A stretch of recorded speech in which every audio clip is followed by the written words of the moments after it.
Hello guys, நம்ம அருணுடைய parents உள்ளே வந்திருக்காங்க. உள்ளே வந்தது மட்டும் இல்லாமல் மஞ்சரி அண்ட் முத்துவை கிளின்னு வந்து கிழிச்சிருக்கிறாங்க. ஸோ கிழிச்சது வந்து சரியா தவறா அப்படிங்கிறத பற்றி இந்த வீடியோவில் முழுசாக வந்து பார்க்கலாம். ஸோ இந்த வீடியோக்கு போகிறதுக்கு முன்னாடி நம்மளோட சேனலை சப்ஸ்கிரைப் பண்ணாதவங்க சப்ஸ்கிரைப் பண்ணிச்சுக்கோங்க. பக்கத்தில் ஒரு பெல் ஐக்கான் இருக்கும், அதையும் ப்ரெஸ் பண்ணி ஹாலில் போட்டுக்கோங்க. இந்த வீடியோக்கு குறைஞ்சபட்சம் ஒரு 1000 லைக்கான எதிர்பார்க்குறோம். ஸோ லைக்கை போடுங்க, வீடியோ பாருங்கள். வாங்க இந்த வீடியோக்குள்ள வந்து போகலாம். ஆக்சுவலாக அருண் பிரசாத்தோடைய அப்பா இருக்கார் இல்லையா, அந்த மனுஷனை பார்த்தா என்ன அந்த மனுஷன் அவ்வளோ ரூடாக வந்து இருக்காப்புல.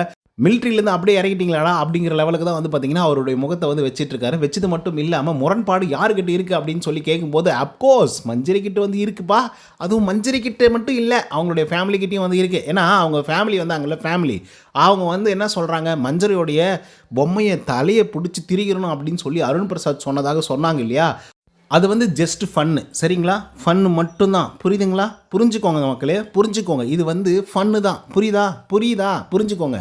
அப்புறம் இது மட்டுமா நடந்துச்சு, இதுக்கப்புறம் இன்னொரு விஷயமும் நடந்துச்சு. முத்துக்குமரன் மேலே எனக்கு வந்து முரண்பாடு இருக்குது அப்படிங்கிற மாதிரி வந்து சொல்ல ஆரம்பித்தார். என்ன முரண்பாடு அப்படின்னு பார்த்தா, அருண் பண்ண இரிட்டேஷனில் முத்துக்குமரன் ஏதாவது செஞ்சுட்டு கூட வெளியே போயிடலாம் அப்படிங்கிற மாதிரிலாம் யோசிக்க ஆரம்பித்தார்.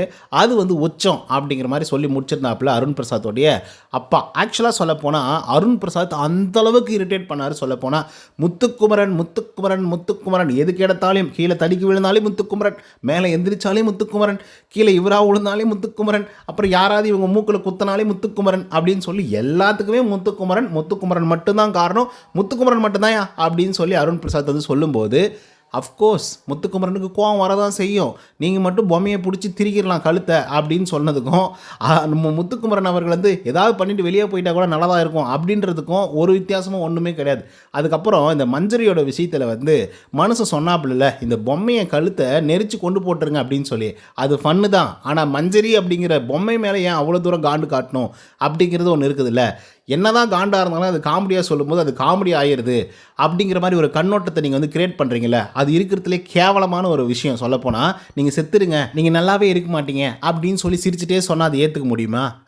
காமெடி அப்படிங்கிற பேரில் வந்து எதனாலையும் கண்டதனாலையும் பேசிட்டு அது காமெடி அப்படின்னு சொன்னால் நாங்களாம் ஏற்றுக்கணும், அப்படி தானே? இதை ஒரு பக்கம் வந்து வச்சுக்கலாம். எல்லா ஃபேமிலியும் வந்தாங்க, எல்லாரும் முரண்பாடுகள் அப்படிங்கிறத வந்து சொல்லவும் செஞ்சாங்க. அது மட்டும் இல்லாமல் ஒவ்வொருத்தரும் சொல்லும்போது கடுமையான வார்த்தைகள்லாம் வந்து யூஸ் பண்ணல. ஒன்று. இரண்டாவது விஷயம், அவங்க சொல்லும்போது கொஞ்சம் ஸ்மைல் பேஸோடு தான் வந்து சொன்னாங்க. இட்ஸ் மீன்ஸ் அவங்க சொன்னாங்க இல்லையா, அந்த தலையை திருகிறது அப்படிங்கிறது வந்து சும்மா அது ஒரு ஃபன்னான ஒரு விஷயந்தான் அப்படிங்கிற மாதிரி. அந்த மாதிரி தான் எல்லாருமே வந்து பார்த்திங்க அப்படின்னா ஃபன்னாக தான் வந்து கடுமையான வார்த்தைகளை யூஸ் பண்ணி ஃபன்னாக சொன்னாங்க. அந்த மாதிரி கூட மனசை சொல்ல மாட்டேங்கிறாரு. கடுமையான முகத்தை வச்சுக்கிட்டு கடுமையான வார்த்தைகளை வந்து யூஸ் பண்ணுறாப்புல. இவ்வளோக்கும் அருண் பிரசாத் அவர்களுக்கு அவ்வளோ தூரம் வந்து முட்டு கொடுக்குறாப்புல. கேட்டால் என்னுடைய மகனை நான் விட்டு கொடுக்க மாட்டேன் அப்படிங்கிற மாதிரி தானே சொல்ல போகிறீங்க. இதே ஒரு விஷயத்த முத்துக்குமரன் கிட்ட வந்து சொன்னீங்கல்ல, அதுதான் உச்சம் அப்படின்னு சொல்லி. அதாவது ஏதாவது பண்ணும்போது ஏதாவது பண்ணிட்டு போயிடலாம் அப்படின்னு சொல்லி முத்துக்குமரன் சொல்கிறது அதுதான் உச்சபட்சம் அப்படின்னு வந்து சொன்னாங்கல்ல. ஆனால் அந்தளவுக்கு உச்சபட்சத்தில் தள்ளந்து அருண் பிரசாத் அவர்கள் தான். ஸோ அந்த ஒரு விஷயத்தை வந்து நான் வன்மையாக கண்டிக்கிறேன் அப்படிங்கிற மாதிரி கண்டிச்சிருந்தாருன்னு வச்சுக்கோங்க, அது வேறு லெவலில் வந்து இருந்துகிட்ருக்கோம். இதுக்கு வந்து சிறந்த எடுத்துக்காட்டு வந்து சௌந்தர்யாவோட அப்பா. யார்கிட்ட உங்களுக்கு முரண்பாடு இருக்குது அப்படின்னு சொல்லி கேட்கும்போது அது வந்து சௌந்தர்யா கிட்ட தான் எங்களுக்கு முரண்பாடே இருக்குது அப்படின்னு சொல்லி அவங்களுடைய புள்ளியாக இருந்தாலும் முரண்பாடுகள் இருக்கிறத வந்து வெளிப்படையாக வந்து சொன்னாங்க. இந்த மாதிரி ரியாக்ஷன்ஸ் வந்து பண்ணாத, இந்த மாதிரி வார்த்தைகளை யூஸ் பண்ணாதீங்க, தேவையில்லாத இந்த மாதிரிலாம் பண்ணாத அப்படின்னு சொல்லி க்யூட்டாக வந்து பார்த்திங்க அப்படின்னா அவங்க சூப்பராக வந்து அட்வைஸ் பண்ணிட்டு போயிட்டு இருந்தாங்க. அவங்களோட பிள்ளைக்கு அவங்க என்ன தப்பு பண்ணுறாங்க அப்படிங்கிறத கிளியராக சொல்லி எக்ஸ்ப்ளனேஷன் வந்து கொடுத்துட்டு இருந்தாங்க. ஸோ அந்த மாதிரி அருண் பிரசாத் அவர்களுக்கு சொல்லுவாரா அப்படிங்கிறத நம்ம பொறுத்திருந்து பார்ப்போம். ஒரு பக்கம் மஞ்சரி மேலேயும் அதே மாதிரி அருண் பிரசாத் மேலேயும் வன்மத்தை கொட்டுறதெல்லாம் ஓகே தான், அவங்க அருண் பிரசாத் மாதிரி. பட் அருண் பிரசாத்துக்கும் அட்வைஸ் கொடுத்துருந்தா நல்லாயிருக்கும். பார்ப்போம் லைவில் என்ன நடக்குது அப்படின்னு சொல்லி. இதை பற்றின உங்களோட கருத்துக்கள் என்ன அப்படிங்கிறத கமெண்ட்ஸில் சொல்லுங்கள். இந்த வீடியோ உங்களுக்கு பிடிச்சிருந்தா லைக் அண்ட் சப்ஸ்கிரைப் பண்ண மறந்துடாதீங்க. நன்றி, வணக்கம்.